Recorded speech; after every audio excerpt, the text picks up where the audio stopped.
Australia is on the brink of a climate crisis that could reshape its future, and the clock is ticking.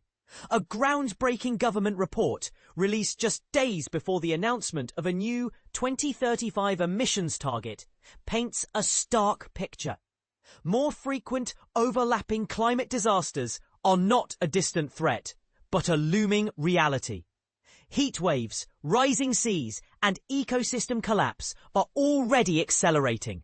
And the choices made today will determine whether Australia adapts or suffers irreversible damage. But here's where it gets controversial. Can the nation balance its fossil fuel-dependent economy with the urgent need to cut emissions? And what happens to communities already facing the brunt of these changes? Let's break it down. The report, the most comprehensive climate risk assessment to date, warns that Australia's climate extremes are becoming more intense, overlapping in ways that strain infrastructure, agriculture, and emergency services.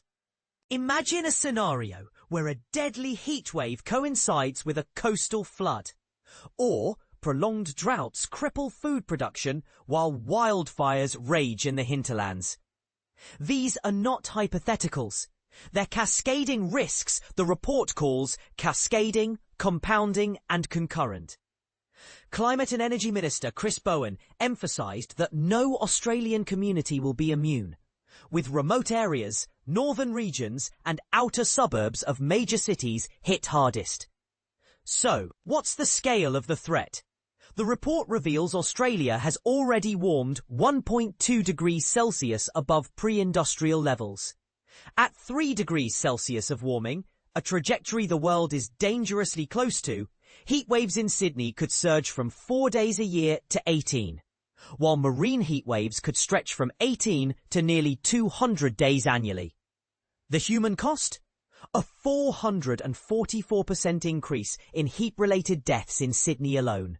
Ecosystems face even grimmer odds. Forests may die back, marine life could vanish, and coastal communities housing 3 million people risk flooding on 200+ days a year by 2090, up from just 15 now. The economic and social fallout is staggering.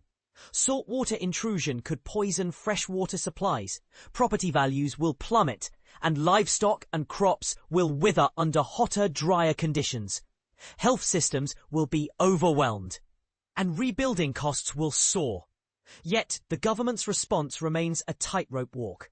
While Australia aims for a 43% emissions cut by 2030 and net zero by 2050, the upcoming 2035 target is still under wraps. Critics argue past policies have left the nation lagging, and renewable energy projects often face backlash from both communities and conservative voices. And this is the part most people miss. Adaptation isn't just about technology or policy. It's about people.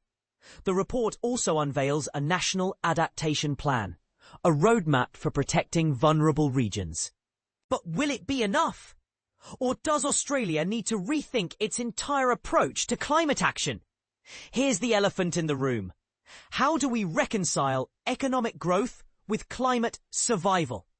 Should communities have a say in renewable energy projects, even if they're vital for emissions cuts? And do you think the new 2035 target will be bold enough? Or will it repeat the mistakes of the past? Share your thoughts in the comments. This is a conversation Australia can't afford to ignore.